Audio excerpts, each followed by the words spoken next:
Hello everyone, welcome to today's session on two-dimensional arrays in C.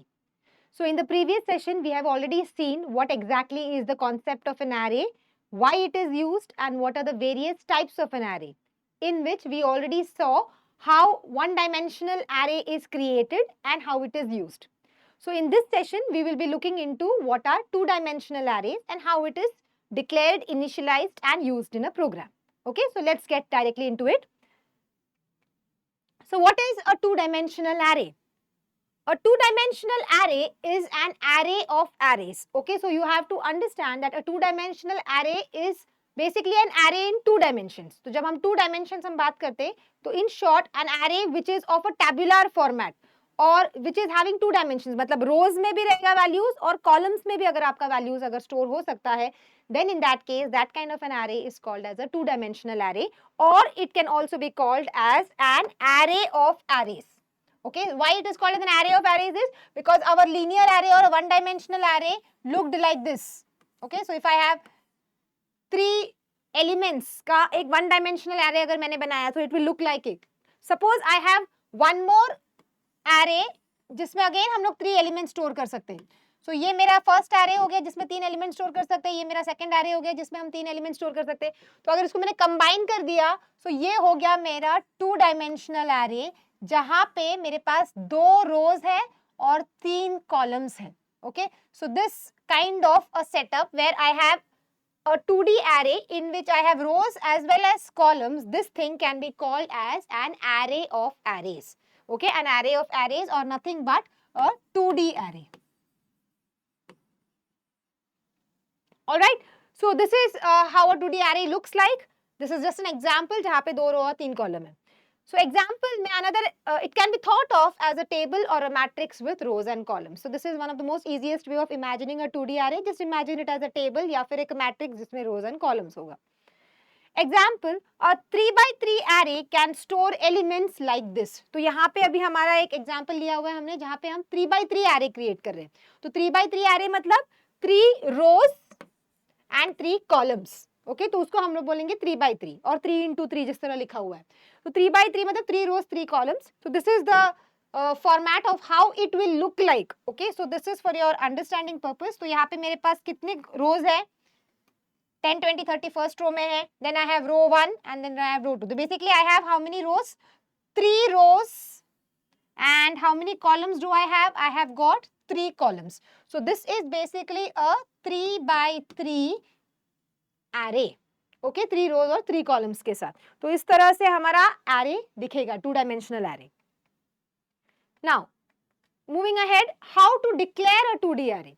तो हमने declaration of one dimensional array देखा था. Very similar to that is the syntax of a 2D array as well. तो the syntax is data type.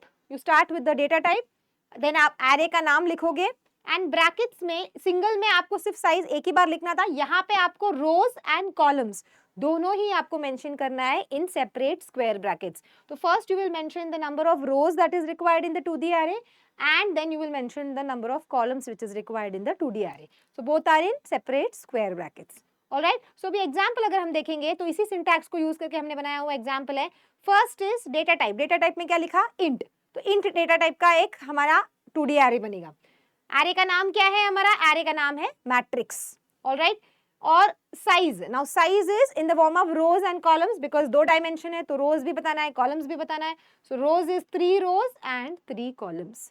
Okay, so this is basically creating a two-dimensional array, two-dimensional integer array with the name matrix and the size is 3 and 3. That is 3 rows and 3 columns. Okay, I hope you have understood this. Now, another example is float marks to 4. Float marks to 4 में data type क्या हुआ मेरा? Float. नाम क्या है मेरा? Marks. Size क्या है? 2 rows and 4 columns. Okay, so this is another 2D array that we are creating with the name marks with 2 rows and 4 columns. So this is how you declare a two-dimensional array. तो यहाँ पे हमने सिर्फ values declare किए हैं, हमने values array declare किया है, values नहीं assign किया है. अब values अगर assign करना है उसको हम बोलेंगे initialization. So let's see how that is done. So the next point is how initialization of two-dimensional arrays is done. Initialization का मतलब क्या होता है? Assigning values to the array elements. सो जैसे एरे को डिक्लेयर कर दिया, अब उसमें हमको वैल्यूज डालना है, तो कैसे करेंगे, हम उसको इनिशियलाइजेशन के थ्रू करेंगे। तो it can be done at the time of declaration और आफ्टर डिक्लेरेशन, या तो आप डिक्लेयर करते वक्त ही उसको वैल्यूज असाइन कर दो, या तो आप डिक्लेयर कर दो पहले और उसके बाद में वैल्यूज असाइन कर दो। So that's completely up to you, your choice, how you want to go ahead with it. All right. So first we will see how it is done at the time of declaration itself. So here look at the example.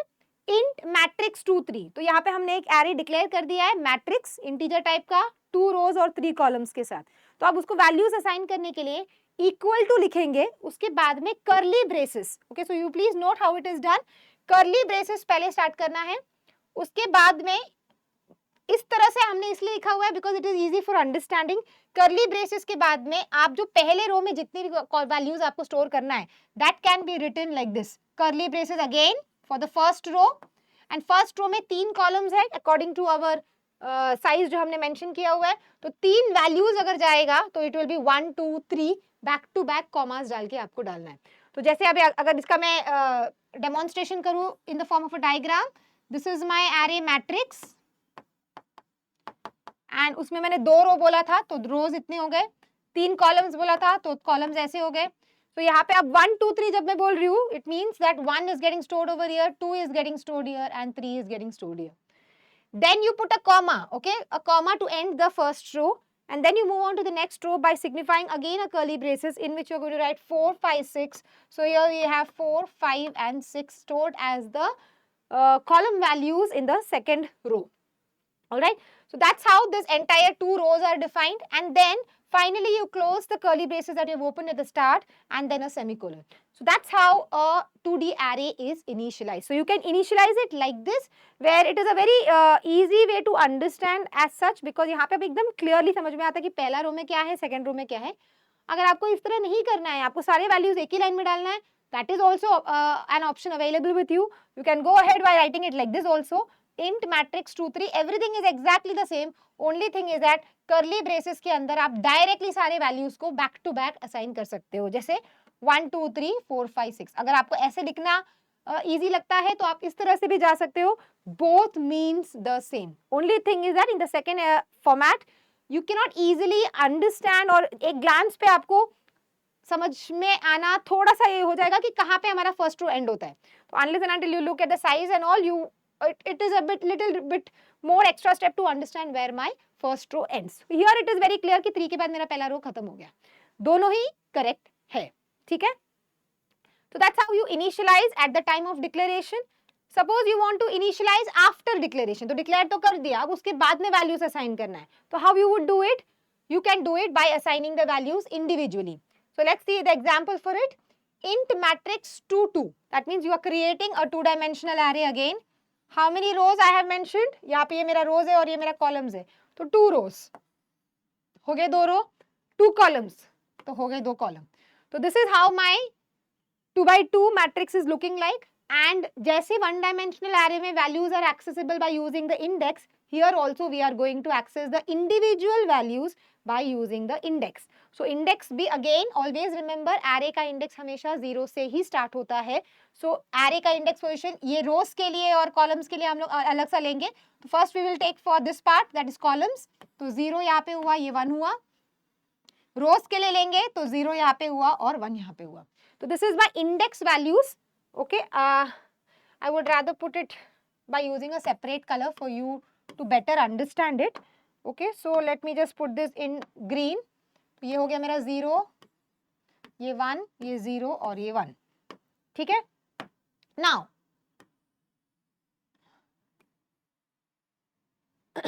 int matrix. Okay, now matrix 0 0 is equal to 10. That means you are going to store the value 10 in the matrix 0 0. That means location 0 0, 0th row और 0th column में. इसको ऐसे read करना है, 0th row 0th column. 0th row और 0th column में value क्या जाना है आपका 10. नेक्स्ट मैट्रिक्स 0th row और फर्स्ट कॉलम में आपका वैल्यू क्या जाना है 20. तो 0th row ये हुआ मेरा, फर्स्ट कॉलम ये हुआ, तो यहाँ पे हो गया 20. Next is first row and 0th column. First row and 0th column value क्या गया 30. First row and first column value क्या गया 40. Okay, so this way I am trying to assign all 4 values 10, 20, 30, 40 to all the 4 locations inside my 2-dimensional array. I have done this after declaring, ये मेरा declaration वाला step था, ये declaration था और ये सारा चीज क्या हो गया मेरा initialization. Okay, so this is after the declaration, that is why it is called as after declaration of the the declaration you are initializing the values. Clear everyone? So I hope this is the way this is understood by you all.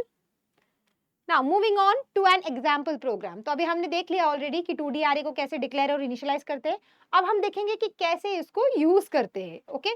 तो अब यहाँ पे हमारे पास एक programme है जहाँ पे हम एक 2-dimensional array को क्रिएट डिक्लेयर कर लिया है और उसके वैल्यूज को हम यूजर से इनपुट लेंगे. Generally in most of the programs people are asked to enter values inside an array. So here we are asking the user to enter values for a 2-dimensional array and print the values of the array. All right, so let's get into it.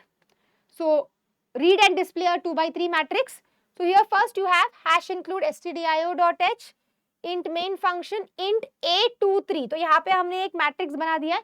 Matrix का नाम क्या है? A है मेरा और size क्या है? 2 rows and 3 columns. तो how it will look like? It will look like something like this. 2 row मतलब like this. 3 columns means like this. Okay और इसके इंडेक्स पोजीशंस भी चाहिए तो आप पहले से डिफाइन करके रख दो. तो इंडेक्स पोजीशंस होंगे मेरे ऐसे. ये हो गया मेरा 0th, फिर 1, फिर 2, ये मेरा 0th रो और ये मेरा first. Okay because array index always starts from 0. Next i and j करके 2 वेरिएबल को डिक्लेयर करके रखा है. printf में enter 6 elements. So you are asking the user to enter 6 elements. Why? Because this is a 2x3 matrix, right? तो 2x3 अगर matrix है तो then 2 rows 3 columns मतलब 6 values तो जाना है. तो enter 6 elements you are asking the user. So the output of this particular program will have the first line as enter 6 elements.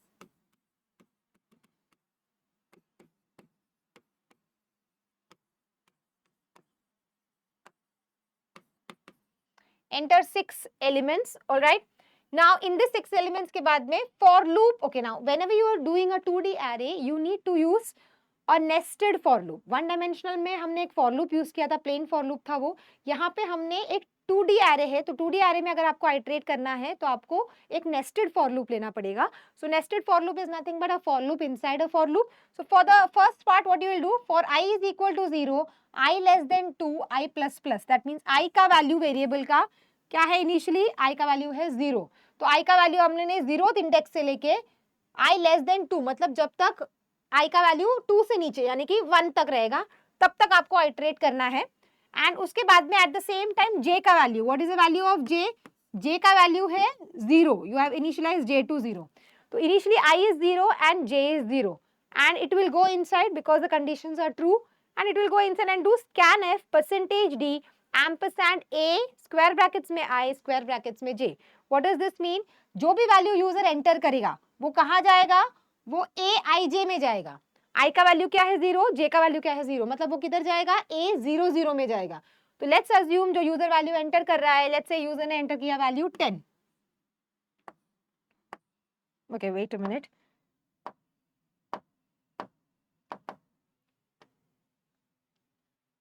So the value we are entering is, let's assume it is 10. तो 10 जो डाला हमने वो कहाँ जाएगा? It will go in aij यानी कि A00 में जाएगा. तो A00 में जाना मतलब it will go in this location. So A00 means 10 will go over here. Okay. After that, what will happen? Ideally, the inner for loop always increments in a nested for loop. The inner for loop increments after the entire for loop is done. Only then the outer for loop increments. So inner for loop increment मतलब j plus plus अभी next step में होगा. तो j plus plus means j का value क्या हो जाएगा? j will become 1. 1 is less than 3. Yes, it is true. It will go inside and again scanf मतलब यूजर से फिर से इनपुट मांगेगा. अभी let's imagine the यूजर ने एंटर किया हुआ है वैल्यू 20. तो अब 20 अगर डाला तो वो कहाँ जाएगा? A01 में जाएगा. A01 मतलब 0th row and first column में यानी कि वैल्यू 20 यहाँ चला गया. Okay. Next is again j plus plus होना है. j प्लस प्लस मतलब j का वैल्यू क्या हो जाएगा? 2 हो जाएगा. Is 2 less than 3? yes it is true, it will again go inside and ask the user to enter some value. So user will enter the value 30. Imagine, we are just taking 10, 20, 30. तो 30 enter कर लिया, तो वो कहाँ जाना है अभी? 0 और 2 में जाएगा. तो 0th रो और 2 कॉलम में, मतलब 30 will go and get seated over here. Alright, so इस तरह का हमारा वैल्यू हो गया. अब उसके बाद में फिर से j++ होगा, मतलब j will become 3. Is 3 less than 3? No, it is not. So it will come out of that inner for loop and go and increment the outer for loop now. That is, increment the outer for loop means I will become 1 now. Because 0 था, तो अब क्या हो जाएगा? 1 हो जाएगा. अब 1 is less than 2. Yes, it is true. And it will go again inside and same process repeat होना है अभी. तो same process repeat होने पे क्या हो जाएगा? j का वैल्यू अभी फिर से क्या होगा? j का वैल्यू फिर से 0 हो जाएगा. Again same thing, 0 is less than 3. Yes, it is true. Scanf, user will again enter some value 40. Okay, तो 40 डालोगे तो इस टाइम किधर जाएगा? 1 0 पे जाएगा, यानी कि first row and 0th column, यानी कि 40 इधर हो गया. ओके, इसी तरह 2 बार और तुम्हारा फॉर लूप एंटर होगा, क्योंकि 6 वैल्यूज थे. तो यहाँ पे लेट्स से यूजर ने एंटर किया 50, तो 50 जाएगा यहाँ पे एंड 60, तो 60 will go and get stored over here. Okay, so this way your entire for loop will run 6 times and accept the value for the 6 values inside my 2-dimensional array. Okay, अब values accept तो हो गए. अब आपको क्या करना है? Display करना है. तो डिस्प्ले करना मतलब प्रिंट करना. तो प्रिंट एफ मैट्रिक्स. तो नेक्स्ट लाइन पे क्या आने वाला है आपका output? Matrix. Okay, matrix colon करके प्रिंट हो जाएगा. अब मैट्रिक्स कोलन करके प्रिंट होने के बाद आपको same loop. Okay, now it's a very easy thing to do. जो आपने फॉर लूप स्कैनफ के लिए यूज किया है ना, यानी कि यूजर एक्सेप्ट करने के लिए यूज किया, वही फॉर लूप को आपको रिपीट करके प्रिंटएफ के लिए डालना है. Only thing is that scanf को हटा के प्रिंटएफ करना है, because logic remains the same. जितने वैल्यूज आपने एक्सेप्ट किए उतने ही वैल्यूज आपको प्रिंट भी करना है. तो फॉर लूप भी सेम ही है. अगर आप देखोगे i is equal to 0, i less than 2, i plus plus, j is equal to 0 से लेके आपको j लेस देन 3 तक, बिकॉज 3 कॉलम्स है, 3 तक जाना है j प्लस प्लस. तो इस तरह का आपका नेस्टेड फॉर लूप क्रिएट हो जाएगा. अंदर क्या करना है आपको? Print F, because you want to print the values, and print करने के टाइम पे %d aij. तो if you see these two for loops are almost the same. This is just use for accepting, इसलिए हमने scanf लिखा है. Now this is will be used for printf. That means you're going to display the values. So this again the same for loop is going to run like that. That I is equal to 0. तो this time अगर एक example अगर starting का iteration में go through करूं, तो i का value है 0, j का वैल्यू है 0. ओके, अंदर जाएगा, it will print a i j, यानी कि a 0 0 प्रिंट करेगा. a 0 0 प्रिंट करेगा तो आउटपुट में क्या आएगा? 10. ऑलराइट, सो 10 का वैल्यू प्रिंट हो जाएगा. तो 10 का वैल्यू प्रिंट होना मतलब यहाँ पे वो 10 डिस्प्ले करेगा. ठीक है, next is again it will increment j, that means j will become 1. तो next time it will basically print a01. तो a01 मतलब it will print 20. Again j will get incremented, so it will become 2 over here. 2 less than 3, yes it is true. Again it will print the value of aij, यानी कि a02 print करेगा. a02 में क्या है मेरा? 30. तो इस तरह आपका फर्स्ट रो पूरा प्रिंट हो जाएगा. ठीक है, उसके बाद में j प्लस प्लस करोगे तो j प्लस प्लस मतलब 3 हो जाएगा. इस 3 less than 3, no the condition is false. It will come out of this inner for loop and printf backslash n, मतलब it will jump to the next line. यानी कि इसके बाद में वो ऑटोमेटिकली जो भी वैल्यूज प्रिंट करेगा वो नेक्स्ट लाइन पे प्रिंट करेगा. अब ये क्यों हम कर रहे हैं? ताकि डिस्प्ले के टाइम पे there will be a clarity as to how many rows and how many columns are there, and the look and feel of the output also will look like अच्छे से लिखेगा, 2-dimensional array जैसा दिखेगा, एक matrix या एक tabular format में दिखेगा. Otherwise if you try to print all the values in one line, it will not be looking like a 2D array. We want to make it look like a 2D array as a matrix. That is why you do backslash n. तो next line पे jump मारेगा, again ये loop फिर से चलेगा. Again I will get incremented, that means I will become 1 again. 1 less than 2, yes it is true. And j again initialize होने वाला है 0 पे. तो same process again it will work. 1 0 print होगा, यानी कि first row and 0th column print हो जाएगा. 40 will get printed. Okay, this loop will keep on iterating again and again, and similarly it will print 50 and 60. Okay, so this is how the entire output is going to look like for this particular for loop. Okay, and last may return 0. So what we are doing over here, we are trying to accept 6 elements from the user, store and display the values. Okay, so I hope this example is understood by you all. Okay, so moving on to another example of a two-dimensional array where we are trying to print the sum of all the elements in a 2D array. तो हमने एक two-dimensional array create करना है और उसके जितने भी elements है उसके values को आपको sum करना है. Okay, तो sum करके आपको क्या आंसर आएगा हम देखते हैं. So let's see the program. Hash include stdio.h main function. Two dimensional arrays, तो यहाँ पे हमने एग्जांपल में लिया हुआ है 3 रोज एंड 3 कॉलम्स का. तो यहाँ पे मेरे पास एक मैट्रिक्स है जहाँ पे हमारे पास होगा 3 रोज एंड 3 कॉलम्स. तो it will look like this. This is my 3 by 3 और 3 by 3 matrix. Alright, i j I have taken iteration variables because आगे मुझे लगेगा. And sum is equal to 0 करके इनिशियलाइज करके रखा हुआ है बिकॉज मुझे sum of all the elements calculate करना है इस प्रोग्राम में. तो सम वेरिएबल लिया हुआ है, इनिशियलाइज करके रखा हुआ है 0. Okay, next is printf enter the elements of 3 by 3 matrix. So what you're doing, you're trying to ask the user again same thing जैसे previous example में किया था. हम यहाँ पे user को हम बोल रहे हैं 3 by 3 matrix के लिए values enter करो. So what will be the output of this program? Enter elements for a 3 by 3 matrix. Okay, and अब हम एक nested for loop लेंगे because you want to accept the value. So same like the previous program, हमने 2 nested for loop लिया. I को हमको क्या index position को कहाँ से कहाँ तक लेके जाना है, 0 से लेके 2 तक लेके जाना है. So that is why I am writing I is equal to 0 से लेके I less than 3. Okay, why? Because I want this is 0 1 2, this is 0 1 2. So 0 से लेके 2 तक जाना चाहिए. तो इसके लिए हमने लिया हुआ है 0 and I less than 3. Similarly, for j is equal to 0, j less than 3, same thing. j is equal to 0, j less than 3, मतलब हर एक 0th पोजीशन से लेके अगेन हम लोगों को लेस देन 3 चाहिए, यानी कि 2 तक जाना है. इसके लिए हम लोग ने अगेन लेस देन 3 लिया हुआ है. तो इस तरह का एक नेस्टेड फॉर लूप लगेगा आपको. ये मेरे रोज के लिए होता है और ये मेरे कॉलम्स के लिए होता है. तो इस तरह का एक नेस्टेड फॉर लूप में लेने के बाद में you are going to write your scanf statement here. Inside the scanf statement percentage d because integer value है, ampersand aij, that means I का वैल्यू अगर आप देखोगे I का वैल्यू इनिशियली क्या होगा, मेरा I का वैल्यू होगा 0, j का वैल्यू क्या होगा, j का वैल्यू होगा 0.